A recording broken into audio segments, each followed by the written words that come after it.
So we had our first ever Cataclysmic Cardboard Win-a-Box tournament, and we are privileged enough to have our winner with us tonight, Mega Sweaty Man.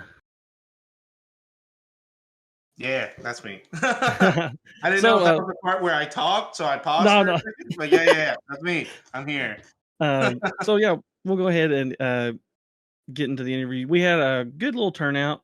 We had 10 originally sign up, and then ended up only being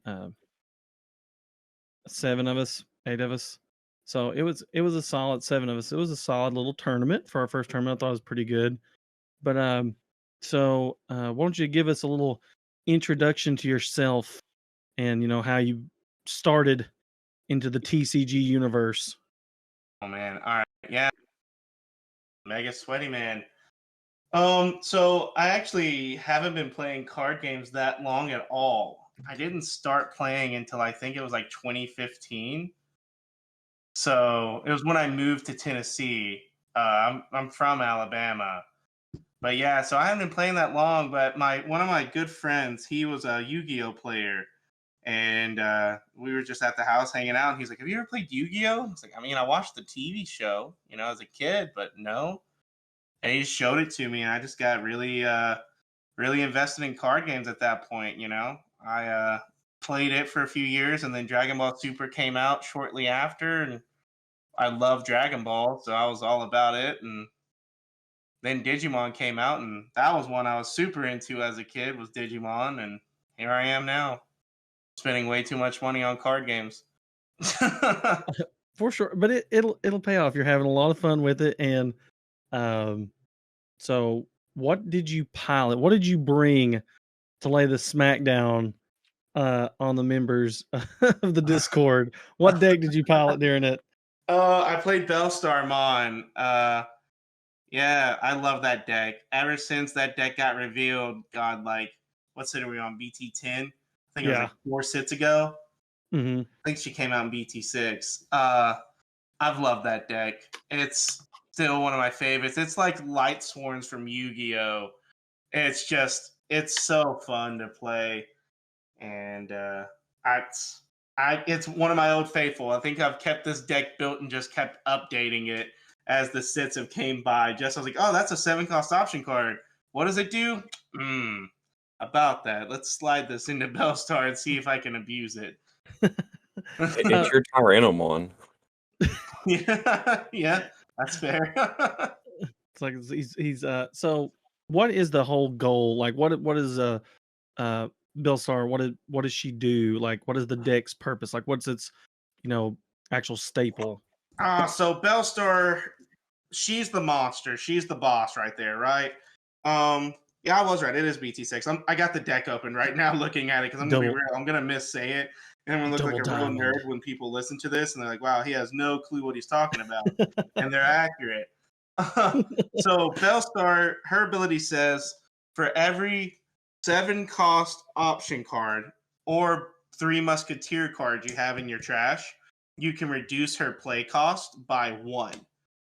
So if I have 12 in the trash between 3 Musketeers and option cards, she's free to play. And her on-play effect is I get to return 1 option card with a memory cost of 7 from my grave back to my hand, and then I can play a 7-cost option card for free. So the whole purpose of the deck, the theme around it right now, I think in this meta, it's the best way to stop most of these decks is cards like Cocytus Breath and Metal Storm. Because most decks are like, yeah, cool, kill me. I have material save. I'm just going to save my pieces and do it twice. But, that's why I thought, Cocytus Breath, Metal Storm, they're like, no, you're not. It's just going to go to your hand. And so, it sits them back because if their pieces aren't under their tamers, they just can't abuse the system as bad as if I just killed it, Yeah, I mean that hurts everybody because like if you're crossing, like even other purple players, like if it's in your hand, you're not playing it from your trash. You can't be a good trash panda and use the weapons you have. Yeah, exactly. I like that. Yeah. do. In so many decks in this format and the previous format have been big stack decks. You know, like if you Yep. played Magic, it's Voltron decks, right? Alphamon is what we were talking about earlier. Black War Greymon, War Grey X, Melga, all those just for names, you know? Yeah. Grandis. You know, they have like a stack of like 6 cards to 7 cards under them guaranteed, right? You know? So they're swinging thinking they're going to break all 5 shields. The first card they hit's a Cocytus Breath. Ooh, sad day.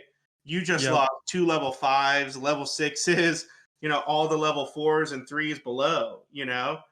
So it just sits them back so many turns that they invested in this one stack that by the time they come back, I've already been pick-poking with my little guys, you know, chiseling away your life. I'm just going to have it all the time in the world to build myself back up to keep that advantage rolling, you know? Oh And yeah. it's like, you know, there's cheeky cards in here, you know, like Genkaku Promote. You know, the combo with Bellstar is when Bellstar's free, or at least 1 or 2, you can play Nailbone, which lets you play Genkaku Promote from the trash for free, and Genkaku has Rush, so it's like a free quick swing for game, you know? Like, I think I did it against Hagi, where I was just like, cool, Bellstar's free. He's like, okay. I was like, Bellstar, Nailbone, swing, Genkaku. It died. And I was like, sweet. Bellstar again, Nailbone again, Genkaku again, swing. You know, and that's just how I just chiseled away as many times as I could, you know. It's funny. It's funny you mentioned like how well she does against the big stack decks because, you know, when BT6, you know, Double Diamond launched, I was playing Augubond and everything at that time. So I think, you know, that those boards were a little bit more because you were applying the early pressure with like the promo Greymons that, you know, on his actual ability, he gets +1 security. So like your board was a little bit wider. So it's like, I feel like that's why she's able to shine, like you said, in this.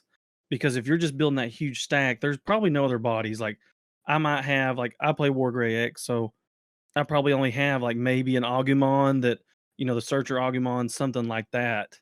There's nothing really on my board.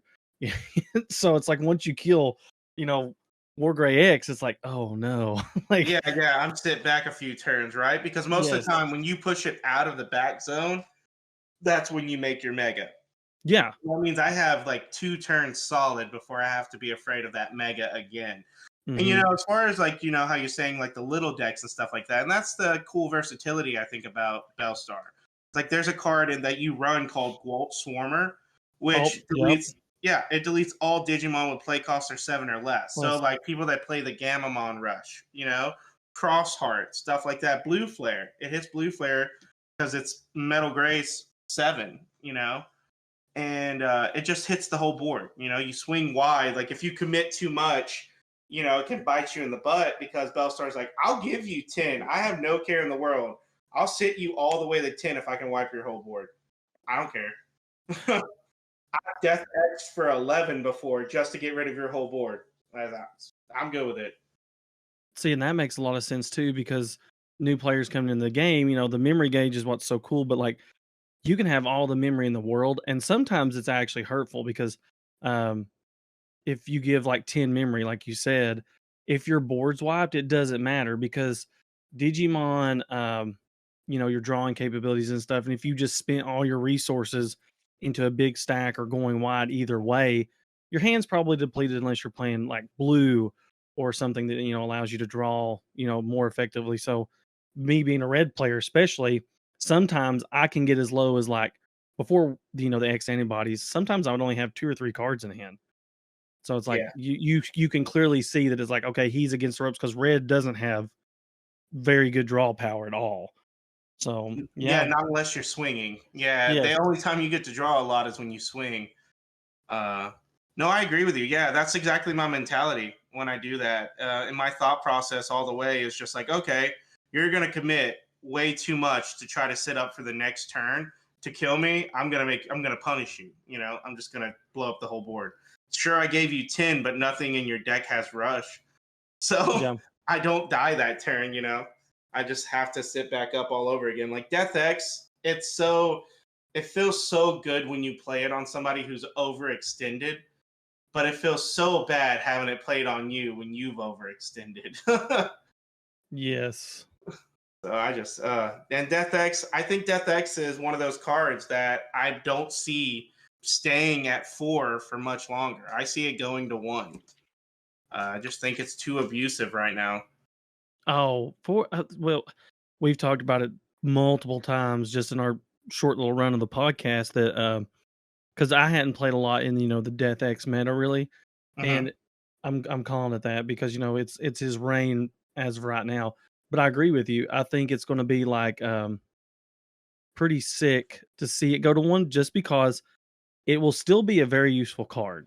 It's still going to be good. It will not kill it, but knowing I like in card games like knowing your opponent's deck helps a lot in your matchups. Knowing your matchup. So knowing like if you get rid of this one Death X, like that's literally why I started running when I was running Jelly Force when I first tested. I was like, I'm running Cocytus Breath. I'm running Rattlestar.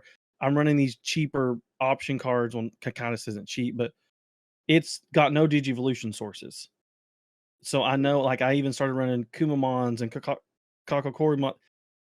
Kinkakumons. But anyway, just to get rid of that, so I knew I could put it at the bottom of the deck. And I'm like, okay, I'm safe. Unless they can draw their whole deck, like, I'm good. Yeah, no, that's exactly right. Yeah. Just you said it the best just then. Like knowing your opponent's deck really helps you win games. Like if you know your opponent's deck, even I'd say the same, if not better than your opponent, you can anticipate, hey, if I played this, this is how I would respond. Hey, if I did it this way, can they commit? How bad can this backfire on me? And that's kind of the way I play in every format, no matter what deck I play in Digimon. Is like I think in myself, in my head, okay, so I have this deck, I've played this deck. If I played this card, there's a good chance that this option card that completely, destroys me is probably in this deck. So do they have it? And it just leaves it up to the, RNG gods. You better have it. If you don't, I win. If you got it, well, screw me. I just kind of shot myself in the foot.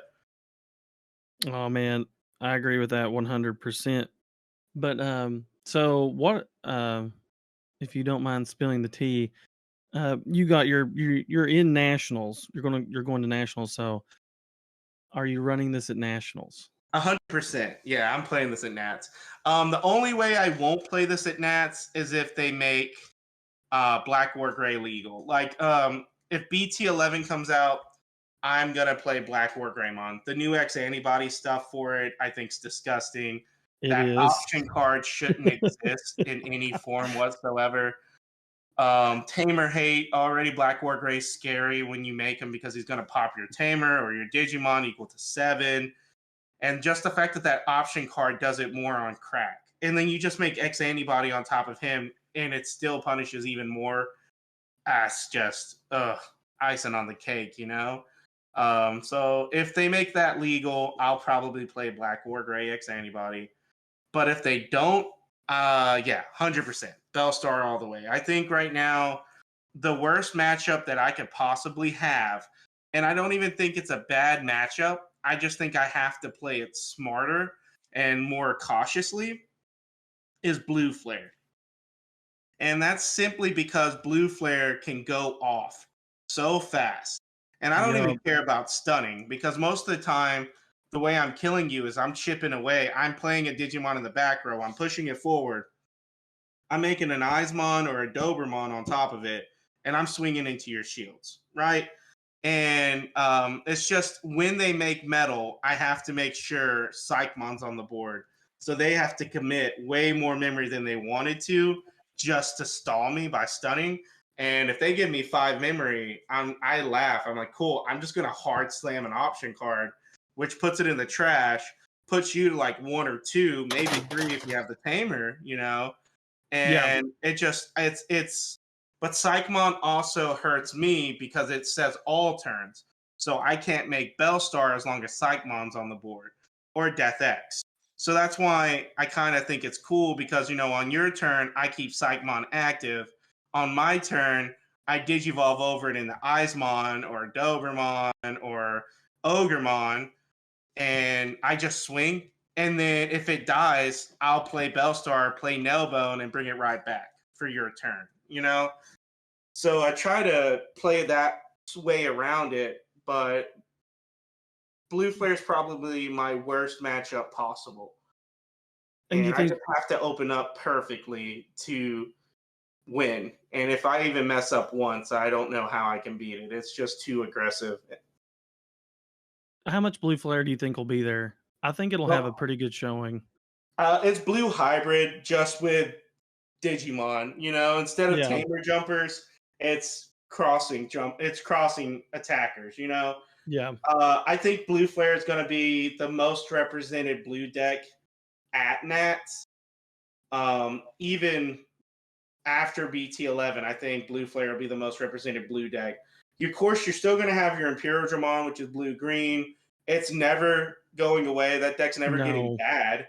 They just keep giving more stuff, you know, like the new Tamers that are coming out in the future sets.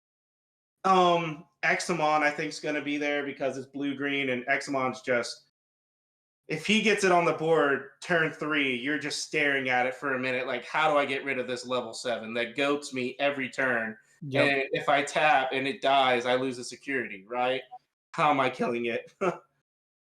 So that hurts. And then I think it's going to be, if BT11 is legal, I think most of the Nats is going to consist of Black War Gray, Security Control, you know, Blue Flare, Yellow Hybrid, the Venus Loop. I think that's still going to be there. Security Control, like a Fawny Loop and stuff like that. Until they get rid of Chaos Degradation, I don't see Security Control going anywhere because that card is still just an answer to everything. It really is. It answers like every pretty much play you can come up with. Yeah, because it doesn't delete you. It doesn't remove you from the game. It doesn't bounce to your hand. It doesn't bounce to the bottom. So, like, the only way it doesn't kill you is if the card specifically says, I'm not affected by option cards. And so there's very limited number of cards in this game right now that says, hey, I'm unaffected. Otherwise, it's touching you, and it's going to your shields. No matter what, it's gone. And so Chaos Deg is just, it is a gross card. I say this all the time to the team that I play on, my friends, everybody. I'm like, Chaos Deg needs to go to 1. It just does. I think that's something Digimon definitely needs to get into, is the limit 1 or the limit, like in Yu-Gi-Oh, like there's a limit 2 certain things, you know, like I think we're reaching the waters, especially once we get into EX4. I think we'll have enough cards to where we can I think that door should be opened.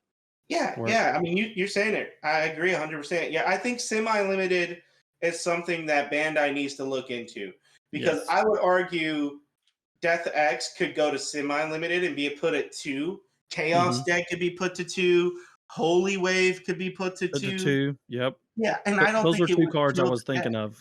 Yeah, and I don't think it would kill the deck. I think, honestly, if I play Security Control, so if you put Chaos Deck, Death X, and Holy Wave to 2 each, I would just substitute like 2 Tactical Retreats. I'd probably put in 2 Defeats, and then I would probably either run 2 more Wyvern's Breath or the new 8-cost option card, the one that says if you're at 3, you get to do both. Put 1 into Security and next something by 13k. It's solid yellow. I don't have my deck with me. Is it the one that is it the spear? I think so. It's an 8-cost yellow is all I know. I wish I remember the name. I actually might have it right here. 1 second. I got a box of Dragonic War Bulk right beside me. I think I could get it. But yeah, I think that card is just I think that's what I would substitute, you know, because I mean it virtually does the same thing, except that you have to be specifically at 3, you know, which as Chaos Deg you don't. But Chaos Deg you also have to have purple and yellow, you know? But yellow is also where you can play with your security. There's even decks that literally just Pulse Bomb for 1 revolving around you being at 3. So I mean, exactly. I really like this conversation because this is like what I love, and I think this is what a lot of our listeners kind of needed, especially our new players, is hearing how you're describing Death X, your matchups, and it's like something I stumbled upon, and it was really funny.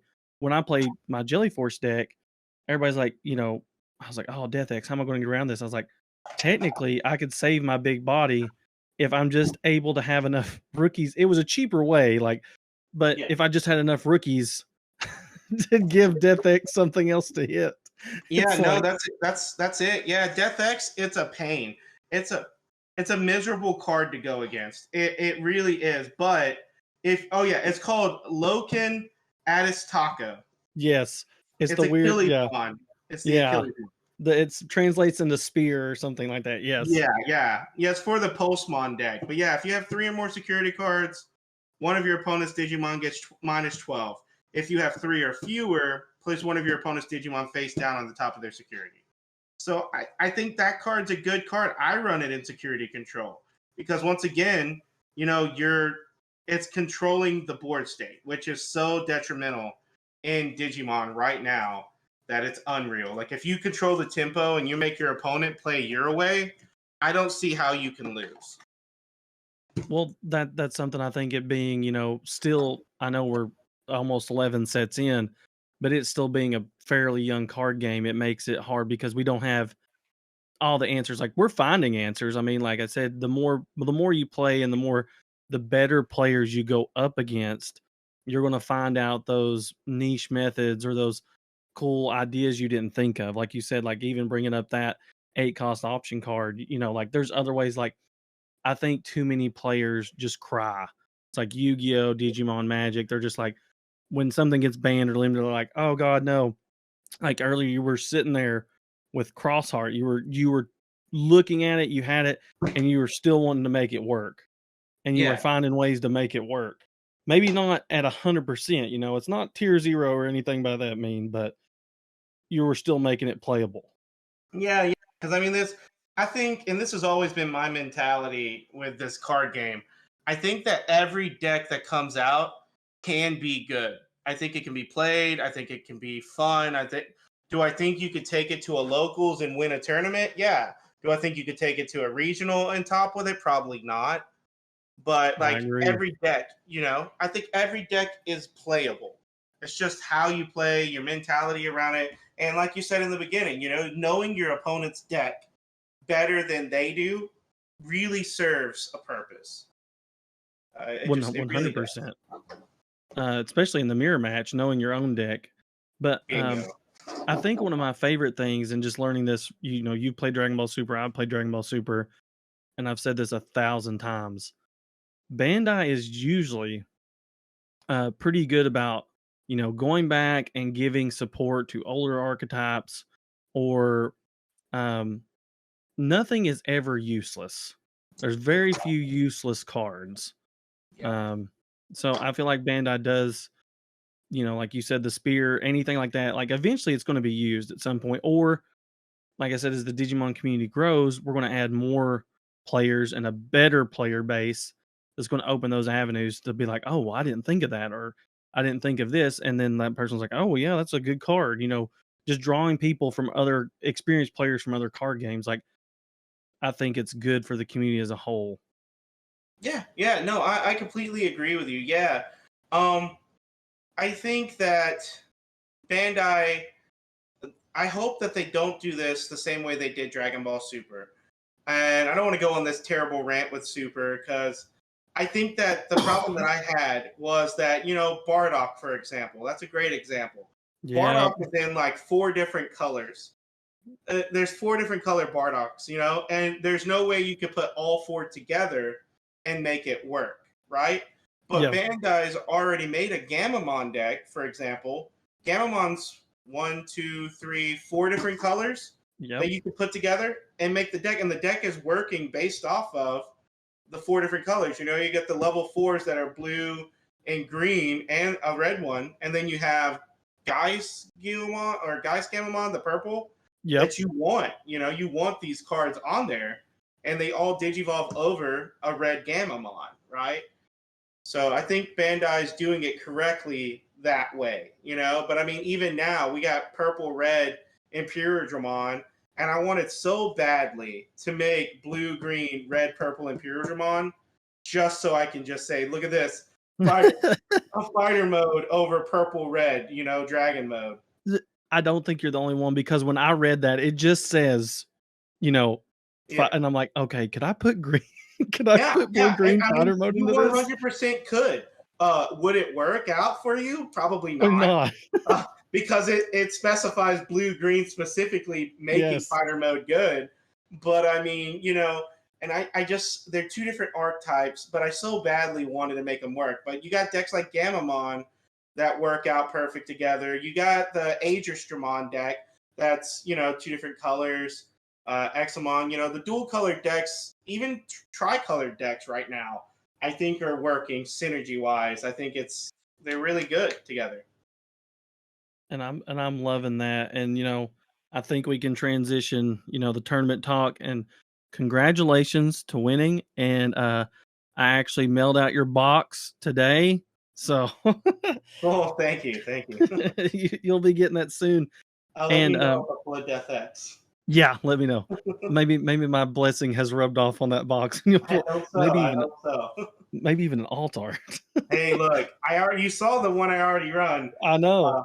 I have 2 regular arts and 1 alt art, and I'm never getting rid of this alt art because for whatever reason, it's like $120. Listen, I sold mine. I was like, listen, I'll just go pleb. I'll run my 2 normal ones. You're gone. Yeah. I only flex the 1 alt art if I'm running it as a one of. Any other time, I just sits there and I run 2 regular arts. I was like, I'm the world's worst about 1 alt art only in my deck, and then the rest of them are just normal arts. Listen, if Haggy was here, he would feel your pain because he's that way. Like, I'm weird. I will run 3 normals and then 1 alt if I run 4. Yeah. And like, I do it in my Gamamon deck. Like, the whole thing's like that, and everybody's like, oh. But we were talking about Bandai, and I think this is a good time to transition into our other talking point for tonight. And that's One Piece, and that's the newest Bandai game. It's kind of crazy to think Digimon started to boom, and then literally they made the One Piece announcement, and it's like, hey, this is going to be a global launch, and it just launched this Friday, it was Friday. So, and there's been tournaments and opening tournaments and all this stuff, and there's just a huge boom of surplus and hype around One Piece right now. And like, are we thinking, because we talked about it earlier, and I feel strongly with you as well, I think this might put the nail in the coffin in Dragon Ball Super. Not Digimon, but definitely I think Dragon Ball Super is going to see a downhill turn, considering One Piece doesn't seems to be following the price points. And Digimon's cheap to get into, guys. One of the cheapest card games to get into. Dragon Ball Super is really expensive. Even a pleb deck, just a pub stomping deck, usually can run you like $120. So I feel like that One Piece, where do we think this is going to go in the next, we'll just say they're releasing the Dragon Ball Super digital card game. So, I mean, where do we think One Piece is going to be by, July of this coming year? In my personal opinion, I see it taking over Dragon Ball Super completely. I think Super already as is. I mean, Nationals just happened over the weekend, Yep. And I'm pretty sure, I think it was like 500 people, I think that's what it was. I might be, give or take, around about. Yeah, it was somewhere around there. I watched a video from Crossworlds. I'm pretty sure it was close to that. Yeah, and they just now did Worlds. They had Worlds last year, Andrew Duvall won that. He won Nationals again this year, going to Worlds again. I think the Super, I think it's still going to be played, but I think it's going to be treated, like decks, like games like Vanguard, right? Weiss Schwartz. It's a popular card game in certain areas, but as far as like consistently throughout the nation, right? Super's just very location specific, For sure. Yeah, and I just don't see, like, if we go to a regional, a TCG con, right, that happens throughout the years, I would see the tables being packed out for Yu-Gi-Oh!, packed out for Pokemon, of course. I'd see about 300-400 people for Digimon, And when I went to this past year TCG Con, I saw like 100 people for Dragon Ball Super. And but My Hero just came out last year. Yep. For the TCG Con, I saw like 300 people over there for My Hero. And they didn't even have an actual sit come out until this year. So it's one of those, like, you got certain, like, it's all about hype, I think. But I think after the hype dies down, I see One Piece being right there consistent. I don't think it's going to be taking over Digimon by no means. But I see it, people will be like, yeah, it's a cheaper version of Dragon Ball Super. I'll take that all day instead of dropping $400 for a competitive deck. Yep. Well, and I think that was something, like you said, Dragon Ball Super, all of a sudden with COVID becoming so regional, it wasn't like Yu-Gi-Oh! That, like, Yu-Gi-Oh! Players spending $450 on a deck is like, that's what? That's nothing. But yeah, Dragon Ball Super, I think, I hope this is if it stays to where, just like with Digimon, the prices, because Death X is probably the first really astounding jump I've seen in just a card to jump from the normal $40 to $50 range and 60 to 70 to all of a sudden over $100. Yeah, especially considering it's played as of, you have the Ghost Omni, Ghost Alpha, but they're never going to see play.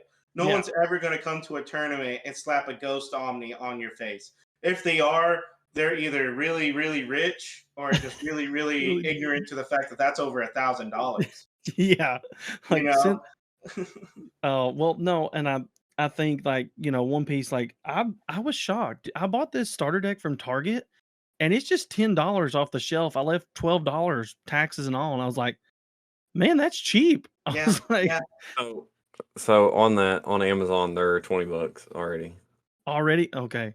Well, yeah, the hype train's real because, like I said, the sit just came out Friday, and I know my buddies, they already bought boxes each. They went to the pre-releases all weekend long, and they're just like, oh man, I got this card, I need 2 more of it. And they look on TCG Player, and it's pre-release prices, right? But they're like, oh god, this card's like $100. And I was like, man, give it a week, it'll drop down to like $50, $40. It's and I don't see One Piece being regional as bad as Super was. I see it being more broad. I see it being more localized. And Tennessee, for example, I see it being played. Knoxville is going to be playing One Piece. Chattanooga, Nashville. I see these big cities with their card shops. I see them having One Piece consistently, at least. Well, Corbin's already they're doing 2 nights of One Piece every week. Yeah, see. Yeah, and so, I mean, and I just hate that it's going to take over, like, for example, Digimon slots, right? And that's the thing I'm combating with at our locals, is they're like, well, we'll play it on Saturday. I was like, cool. What Saturday? You already have Digimon, you already have Yu-Gi-Oh, you have, the random Magic Commander players that never get enough about hating themselves and keep playing Commander. They're just, like, you get it's just what time frame, because they close at 7, but we could stay because it's a mall, we could stay until the mall closes at 10, but what time slot? It's just, we couldn't find a time slot for My Hero, so I don't see how they're going to find a time slot for One Piece. So see, I don't know. That kind of sucks too, because I feel like Corbin was already kind of, when I first got into Dragon Ball Super, they were done pretty big into it. They definitely jump on the hype trains of card games. And I remember, that was when I first played Dragon Ball Super, was there. So I think that fan base that still played Dragon Ball Super, in the shadows, I think that, they came out to the One Piece launch, and and it's Dragon Ball Super for, like, it's simple right now. We're not into quadruple strikers and anything like that yet. It's like Rush or Place One Dawn. It's still, relatively simple to learn. And I don't know how complex it'll get, but like we talked about earlier, they don't even have an actual counter besides in one deck that really doesn't need the counters. But with Kaido, I agree. Yeah, Kaido's busted. He shouldn't be good as he is. He's too consistent. It's just, yeah. which like, that's going to happen with early stages on. It's just like when Digimon launched, uh, we had, those powerful decks that seemed like they stayed around forever because that's all we had at the time. We were living in that span of, okay, this is what we have, this is what we're going to play. And Pokemon and Rookie Rush. yeah. Hey man, I regret nothing. I rookie rush still to this day. I love it. I champion rush with Puppetmon is my Gamamon. best friend. Puppetmon. There you go. Yeah. We actually Andrew's made a TikTok on Puppetmon. Yeah. But Bandai, and I think Bandai, this is my thing. I think Bandai has noticed Dragon Ball Super. They have to. That's all these big wigs do is look at numbers and crunch numbers. And well, somebody there at their studio or their company looks at these numbers, and I think they can see sales and regional sales and stuff. And online clients help a lot. And we talked about One Piece, and now I think this is a good time to go into the next one, and that is Dragon Ball Super is releasing. Sometime we'll get to hear about it more in this coming year in 2023. The digital client, and for me personally, I thought this would be cool because I was thinking about it.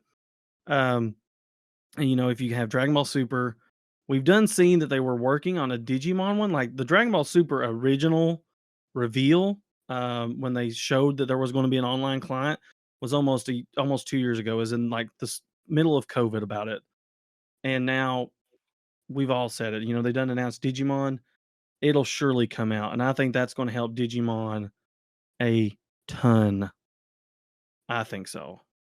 Yeah, I think because most people played, there's tabletop simulators and stuff like that you can use the people that are in charge of it are actually pretty good about updating it based off when new cards get released, they get translated.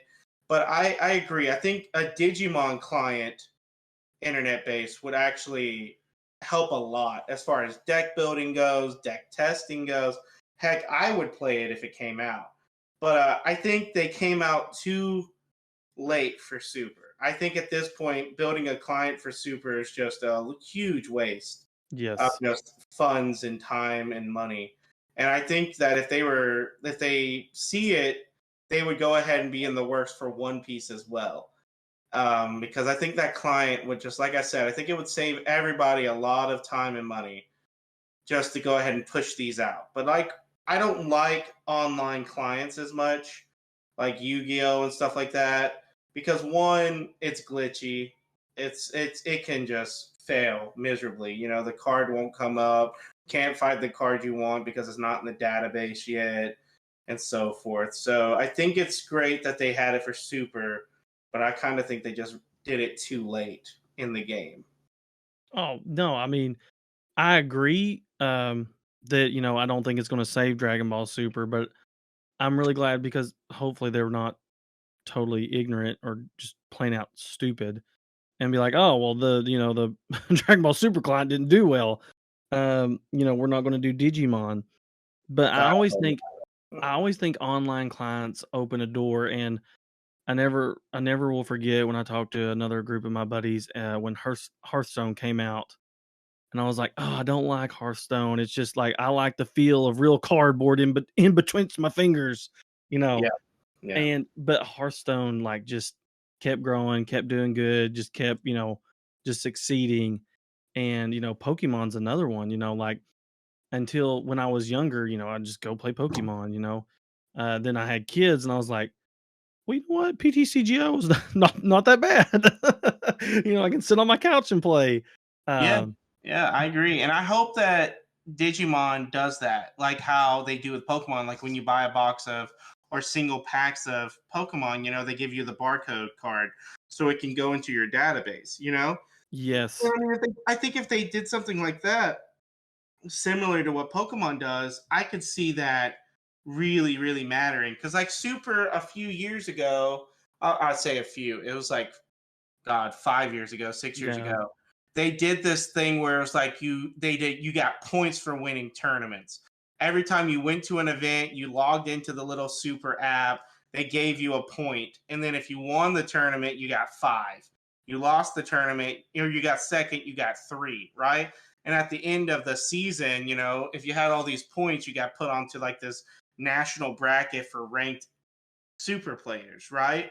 Yep. And I thought that was so neat until you realized and Super realized, I'm sure Bandai caught on real quick, that people aren't honest. They could just go to the store and be like, "Hey, nobody shows up for Super anymore. Can I just have all 100 of those?" And just Mm, put it in, right? So yep. now they're ranked like in the top 100 in the nation, and their locals are like themselves. So It's just me. So I remember when they did that, and then they never did it again. I think it lasted a few months, and then they were just, yeah, that was our bad. That was a dumb idea. Sorry about it. And then they just went on their day. But I think the client thing would be great if there's just so many opportunities that I think Bandai could just go wild with. Like I referenced the Pokemon thing. Every pack having those barcodes to where you can download it onto your client. So not only does that give you the new cards, but it keeps track of like, hey, yeah, this game is still thriving. People are still buying. They're still invested in it. And that's something like, so you guys remember the first several sets. Gosh, we had the set list in the Mhm. back. The memory gauges that came in pretty much every pack of cards. Like I've got a bajillion of them that I finally just started throwing away. I was keeping them to give them out to people. Then of course they made cooler memory gauges, but they've already, to me that was, I said it in one of my first ever box openings, was like, this is a good sign. I was like, they're done doing this. All they have to do is add a code onto this, Exactly. Yeah. and then boom, we're Agreed. ready to Yeah. go. Yep. Put it right on the back instead of having the rulings and stuff like Yes. that. The game's been long enough now to where you can just simply just look up all the rulings and all the functions of how the game works to where you can just get away with it. Put a piece of barcode. Or hell, waste more trees on the earth. Put an extra piece back there with a barcode on it. I'll still buy it. And listen, I'm done buying shiny cardboard. Like, it's cracked. So you don't have to convince me. Yeah, yeah. You're not gonna make my addiction any less addictive. You're not swaying me. You already have my paycheck. Let's go. And the game is called Digital Monsters. Like, where's the digital cards? Hey, Well, that's it. That's perfectly true. it's funny because, like, the original test app, like to teach you the tutorial app, Mm-hmm. pretty solid. Like the music was a little bit music was a little bit annoying, but just the interactions, the DP reductions, they done had the premise. It done Exactly. looked cool. It felt good when you struck an opponent. Watching War Greymon smack into somebody and just seeing the claw. They done have it. They just need to do it. I couldn't agree more. And plus, like I said, wouldn't it be neat, like how Cardboard was saying, like it's digital monsters, right? What if you get the barcode, you get like a random digital egg, right? And the Oh, more that you use that client, the more the egg could evolve. See what rookie you got. You could get whatever the series that comes out with the barcodes. You get the rookies that are like primarily out of there, right? or that could be your avatar. Like, like you could play off, you make your character, and then you get a little rookie. And like you'd be like, oh, well, now I'm going to try to find this. This is way out there. My brain, my ADD just ran wild. You could find a special pack that's got a special egg, so you could have a cool rookie in the That's it. client. You could get the random virus egg and be like Willy Wonka in the Chocolate Factory. You get the Yes. random infected egg, get Diaboromon. Oh, okay. So, Well, so what? I've played Pokemon online for a long time. Of course, the new client release, and there was a bunch, like you said, like online clients have always been played with just horrible bugs, or just bugs that aren't bad, but they're annoying enough to make you not want to play, and they all have them. But Pokemon, you played the original PTCGO, like when you did your big move, the water would come down, or the rocks, or the meteorites, or the psychic beam, or the flames. It felt good, like you could feel it, like, oh, I'm doing damage, doing massive damage. And the new client didn't have that. yeah. So, like, that was something that, I wanted them to add super badly. So, going in, Magic's done it, Hearthstone's done it, um, Yu Gi Oh has done it. we know it'll have or I feel like it'll definitely have microtransactions. Dude, I hope not. Oh man, I I hope think not. this is my thing. Like, I would love them to have the code cards, but Hmm. I think we'll have a microtransaction system. I don't want it to be like MTGO. I felt like that was a little bit too much for me. I would prefer it to be a Hearthstone based where it's like, okay, I buy these cards. Ooh, I pulled a very good super rare that I do not play. Or, you pull a secret you do not play. Um, these are just, wants that I would love to have.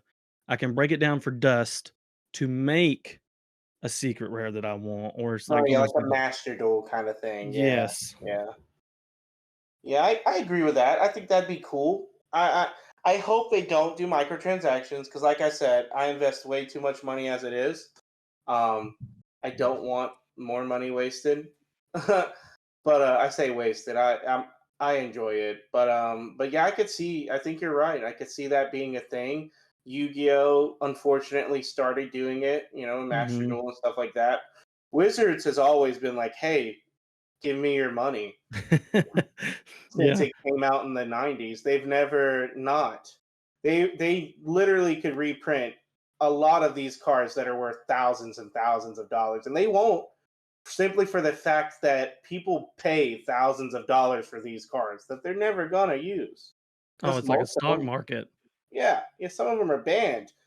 So and they're still worth like 10K. You know what I mean? So it's like Wizards is the world's worst about, hey, give me your money. Wait, what do you mean? We released the 30th anniversary set that has reprints that are worthless. Yeah, literally is illegal in Commander. You got to reprint. That's illegal. Like you can't even use it. So yeah, thanks Wizards. You're the best.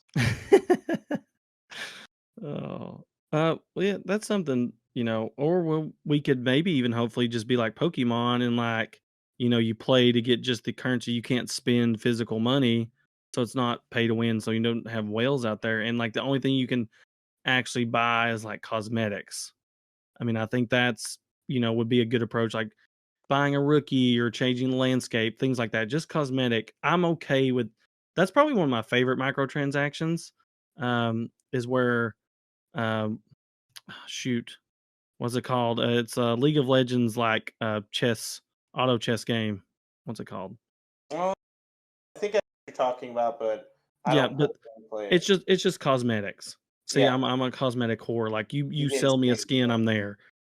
Okay. Yeah, Fortnite did that to everybody, so I guess it's normal. So in an online client, what would you guys like want to see from it? Like what's some like wants you would want in a Digimon client?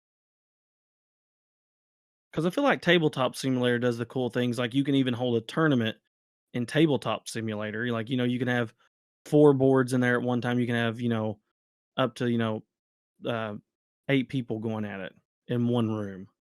And I think that's pretty That's cool. one thing I think would be the best part for the client is being able to have host tournaments like that. Like Master Duel, you can host tournaments with your buddies, Mhm. like 16 people, 32 people sitting in a lobby together, just playing it. Going to see who's the best. And the one thing I don't want to see is it be a money pit. I don't want it to be play to win, like pay to win. I don't want that at Mhm. all. I want you to, the only way you can win is if you work for it, Because I mean, throwing money at a card game online, it's like any game really. Throwing money just to make it to where you have a better time, I kind of frown at that. I don't really like it. Cardboard, what about you? What's something you would, hope for the client, but, what is something you want them to stay away from? Uh, Stay away from? Mhm. I think microtransactions as a whole, we can vote on that. We would rather not, be able to dump like, your whole paycheck to just, you know, Play online and not be able to yeah. play. Yeah, exactly. Yeah, I couldn't agree more with that. I hate microtransactions. Like I said, I'm cool with cosmetics. I think cosmetics are cool. Yeah, yeah. Yeah, because like we said in the beginning, it'd be so neat to have an egg. You get to make your own tamer, like I'm saying, like you create your own tamer, Yep. right? and then you just get a random egg based off all the rookie levels, and then it just like the more you play, the more your egg evolves, and then it cracks into whatever digi egg it is, and then it turns into your rookie, and then you get your, the more you play, you can go all the way up to Mega. Yes. Oh, or how well you do, or like, you couldn't have like it's just Yeah. a horrible poke or a horrible Digimon, but like that would be neat. Like you could get like champion. Listen, I know they haven't like we know it's in the works slightly because they had the little leak of like it was just two little screenshots of the game, and I'm just total speculation. If they're making one for Dragon Ball Super, I think Bandai would just totally be shit in the bed if they didn't have one for Digimon and One Piece in the making. Exactly. Yeah. Or even coming out, Digimon especially. Yeah. And if they are working on it, hey Bandai, you're welcome for the advice. Bandai, if you ever listen, hey, we predicted Crossheart's death. Sorry, but we predicted it like almost 2-3 weeks in advance. Yeah, we saw that shit coming. Be less obvious. It's like, I hopefully it will. Hopefully it'll be a good client. And yeah, I don't see I'm it excited. being bad. I don't see it being bad because, like, hell, Master Duel, I don't think it's great, but hell, it's addictive. Oh yeah, I don't even play Yu-Gi-Oh. Decks, So one of the interesting things about Master Duel that I saw was they're doing tournaments for Master Duel since it's got a separate ban list. Yeah, yeah, they are, It and would be cool to open it up too. Yeah, I couldn't agree more. I think that's super neat. Man, I don't know. Like, I'm just excited for the future of Digimon. Like, I don't know. It's like having an early Christmas, just seeing all this stuff and being able to speculate where we're going to go. And Bandai as a company, hopefully they'll, just mold this. Like I said, like Dragon Ball Super was like I said, I'm playing in a tournament this week. I still love the game. Like I love Dragon Ball. And I think that's what helps them is Dragon Ball Super or Dragon Ball. Everyone at a certain age knows that. Even like younger kids are like, granted it's through Fortnite, but even my nephews are like, "Oh, you watch this, Uncle Mikey?" I'm like, "Dude, look, listen, let's sit down. Let me show you some movies. Let me let you watch Dragon Ball, all right?" You open up your VHS cabinet and it's the whole decorative Majin Buu saga all together. Yes! With Yes! Datara, not Datara, Diabora, or Yes! whatever his name, shooting the spit in the concrete. Yes! I still have all those. Like, they're literally out here in my garage on the wall. Yes, same. That was the old days, man. That was the stuff. They took time into that series. And I think that's what helps Bandai's card games is Digimon, yet again, has a lot of lore, and I think they put a lot of that into the card games, like Zenkai Boost being added to Super, Digimon, like, having little, like, nods to the anime or the manga and all this. And One Piece, we didn't know. There's, like, some diehard One Piece fans all over the world. Unfortunately, it's been going on forever, and it's never going to end.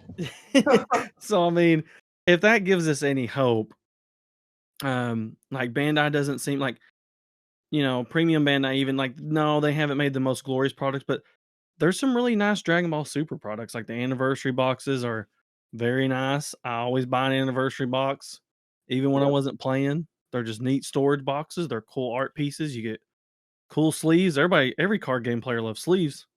Yeah. Speaking of sleeves, Mega, what do you think about the Prismatic Defenders? I love them. Yeah. So I'm on a team called Team Demon Lords, and I ordered the little demo set off the website. When you were posting it on TikTok Live, and I split it out amongst 4 of us, and I split out all the sleeves and stuff, and we all tried them out. And man, we got half of the guys on our team was like, "All right, what's the website?" And they went in and ordered them.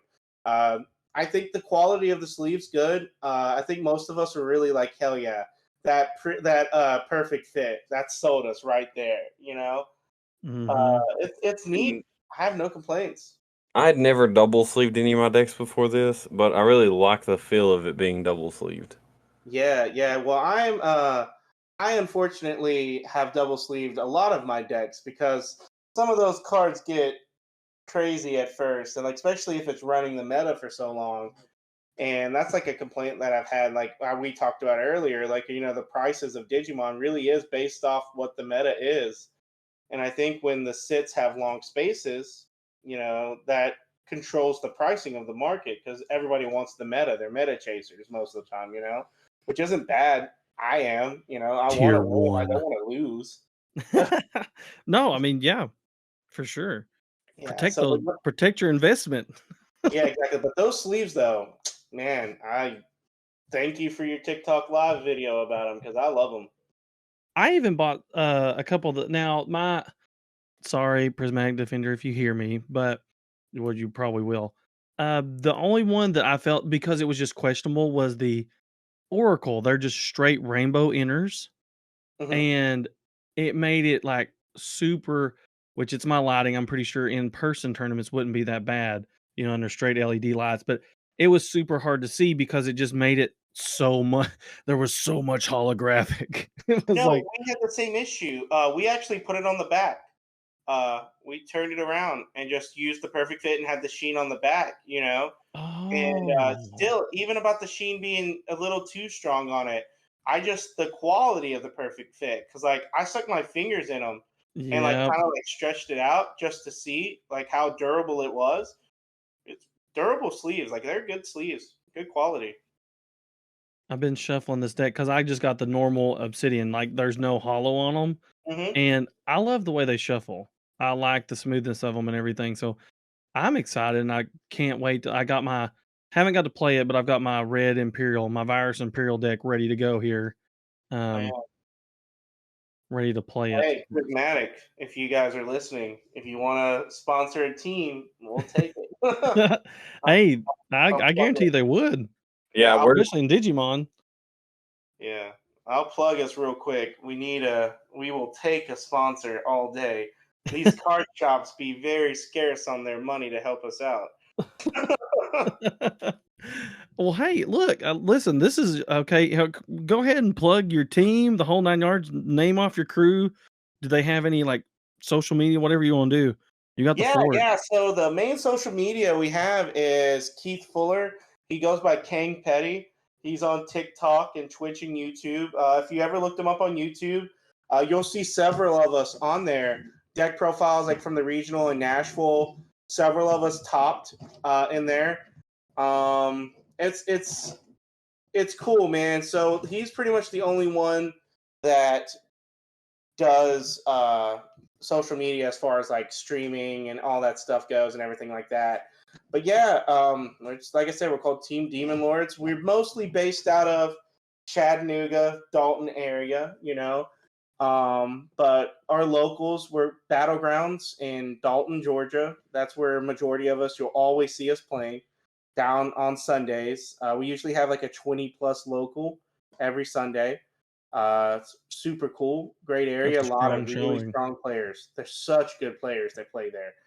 And then we play up here in Cleveland and Knoxville, of course, CM Games being the powerhouse that it is.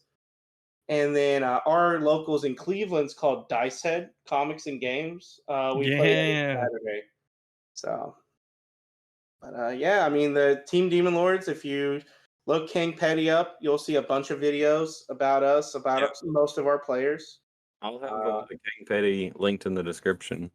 Hey, yeah, I appreciate that. Thanks. But yeah, I'm sure he'd appreciate all the love and support too. But hopefully, when this national season goes, I think all of us have our invite to go. I think except for like 4 of us. I think it's 4 or 5 of us don't have our invite.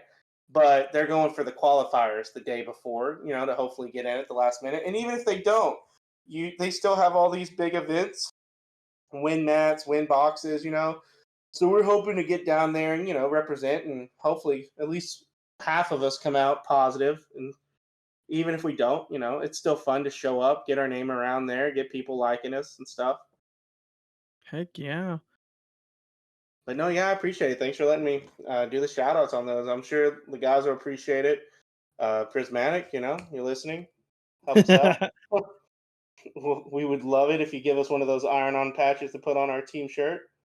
Oh yeah, because I didn't know you was part of a team until CM and Corbin Toys and Games. They posted their pictures, and I was like, "Hey," I was like, "There's Mega Sweaty." I was like, yeah. So it's the whole story behind this. Okay, I don't like being on teams. I'm gonna be honest. I never have. I try to avoid it like the plague. But the guys that are like the captains of our team, right?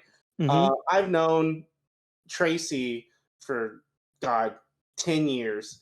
And Shaq, I just recently met a couple of years ago. You know, we became really good acquaintances and stuff like that. One day, Tracy was just at my house, and we were all hanging out, chilling, and stuff like that. And he went, "Oh yeah, hey, I forgot to tell you, you're on a Digimon team." I went, "What? No, I'm not." And he's like, "Yeah. No, you are. I signed you up. You're in." I was like, "I don't want to." And he's like, "That's too late. I already got you a shirt." And I was like, "All right, I guess I'm on it. Thank you."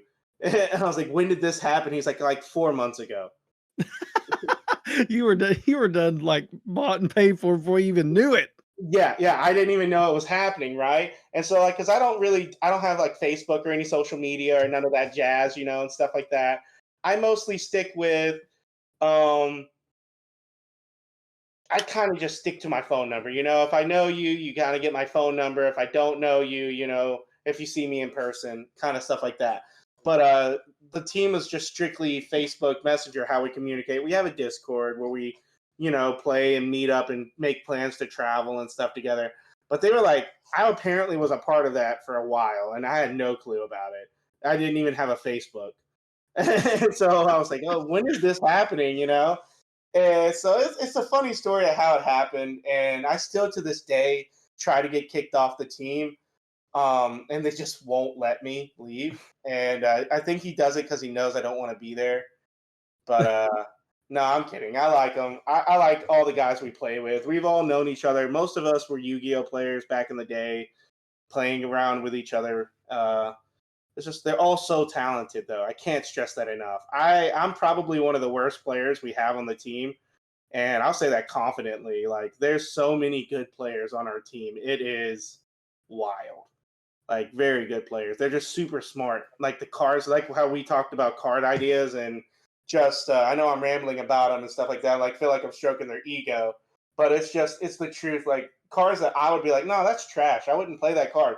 They could just make a deck out of it and just prove me wrong that day. You know, it's just Sam and Cameron, the guys I recommended to judge. They're like the encyclopedias for cards. They could tell you stuff that came out in like 2019 when the game first started, like quote it for text, card number and all. They're really good. They're a part of the team also, and they're just such talented players. You got a lot of videos on here. I'm just scrolling the YouTube, and I'm like, dang! I was like, this is where y'all been? You know, when I was searching for Digimon content, I needed some of this stuff. Yeah. There's a bunch of us. Yeah, you'll see Jesse Lackey on there for a long time because he, like, at locals, he would always get first place at locals. And yeah, I see that. You know, and so at the beginning of it, you know, Keith was like, and then towards the end, it was just one of those like I was so invested in making Lackey continuously win, just because I just thought it was hilarious that he kept getting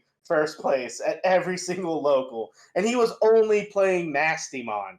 Y'all know I see that. It's funny. 2-peat, 3-peat, undefeated champion. Yeah. I love that picture. Yeah, and then he finally lost.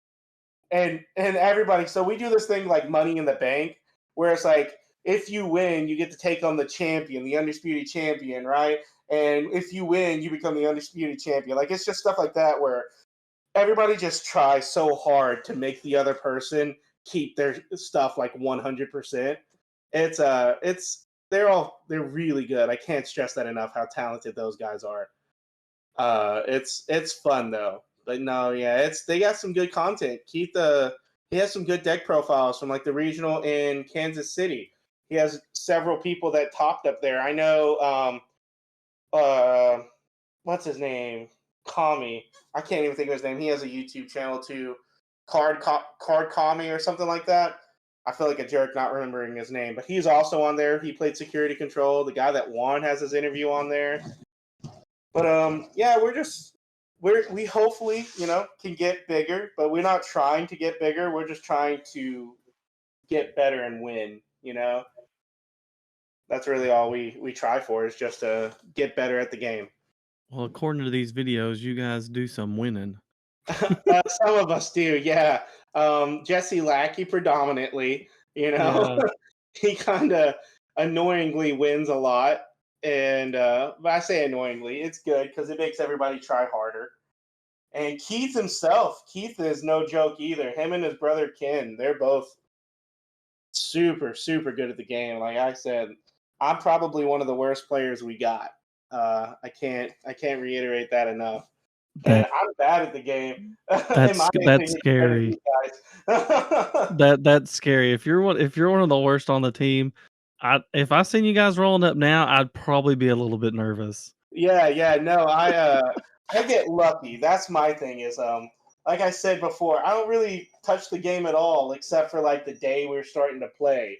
And these guys, that they eat, sleep, and they're constantly on the main Digimon TCG Discord playing people from different countries. They're playtesting nonstop every night for hours at a time. Just every day playtesting. Like we talked about in the podcast, knowing your opponent's deck better than you do, that's how you win games. So just that constant striving to do that is just why they're such talented players. Knowing your matchups, like in playtesting, we mentioned that the last episode. Playtesting is important. You can't just watch the tier 1 Mario Gaming World video or Aether or whoever and go expect to win. You might if it's really good, almost dummy proof, but yeah, you definitely got to playtest a lot. Yeah, see, I should take my own advice as far as that goes, because I'm one of those kids that I'm the world's worst about thinking like, oh, hey, I just feel like playing this today, so let me put it back together. Like I played Crossheart for the first time since the ban list hit today against, Aaron before this started, and I hadn't touched that deck in forever, and I was like, oh yeah, I should have played test before this. I should have practiced. This is not fun for me. Playing Tyrannomon. Yeah, see, you're one of the committed people. I respect that. Listen, hey, I mean, it works. Like, I think that's why I'm always scared to pick up Gamamon, because I'm like, I have it sitting here, and I just added Dorbrickmon to it, so... You needed to. Dorbrick's good in that deck. Yeah, really I want to see how it works, so I'm off the next 3 days, so if anybody wants to play test, I'm down. Hey, man, I am actually off for the next 2 days as well, so I'm down to play test. Heck yeah! Yeah. So usually the days I'll play, I'll play on Monday nights most of the time because I'm off Tuesday, Wednesday. So Mondays are usually the day that I play. So, but I'm down for it. But Gamamon's scary, man. He's one of the decks that I said, that it doesn't take a lot to win with because he's so versatile, And if you're caught slacking and Gamamon just opens up clutch, he'll win. He'll just break all your shields for like 15k with Guy Skiomon or Guy's Gamamon, And it's just, I hate it. Red decks, baby. Well, I thank you for being on the podcast, Mega. It's awesome to have you here, and it's, congratulations on your win. Your boxes in the mail, and like I said, you'll have to tell us your pulls. Oh yeah, I'll take pictures of it and show you guys. Definitely will. If I pull a Death X, thank you in advance. I don't pull one. Thank you still for the box, but give me another one with a Death X next time, preferably. We've still got it. We've still got another box up for grabs. Like I said, got random promos laying around and everything. So I don't know how often we'll hold the Discord tournaments. Like, everyone's free to play and hop into the Cataclysmic Cardboard Discord server. And, we got rooms for almost everything. Dragon Ball Super sadly dead, but Magic, Yu-Gi-Oh, which most of them play Master Duel, but yeah, so we've got rooms for Digimon, Pokemon, everything. So yeah. Make one for One Piece too. Yeah, I guess I'm gonna have to go in there and edit that, which I'm the only one right now with a deck. Hey, look, I will say this again. Anybody wants to buy those from me, they're up for grabs. And they're going up. Even the normal ones are going up. So you might want to go buy one. Exactly. Yeah. I think the hype train is coming out. Like every new card game, the hype is real. But I think this hype is justified. I think it's the right anime. It's the right style. It's not complicated to pick up right off the bat. It's very straightforward. It's what the card says is what the card does, and I think you gain from that. The artwork on a lot of the cards, and Beautiful. they've started the alt arts and the full art. So I Oh mean, yeah. Have you seen any of them out yet? Because my yes, buddy pulled some, and I was like, "Holy cow!" they're nice. They're Yeah, very beautiful cards. it's so beautiful. It Bandai really is. Bandai just doesn't make ugly cards. I promise, guys. If you want a TCG to hop into or just collect, I'm pretty sure unless Bandai just drops the ball with whatever they do next, they just make pretty card games.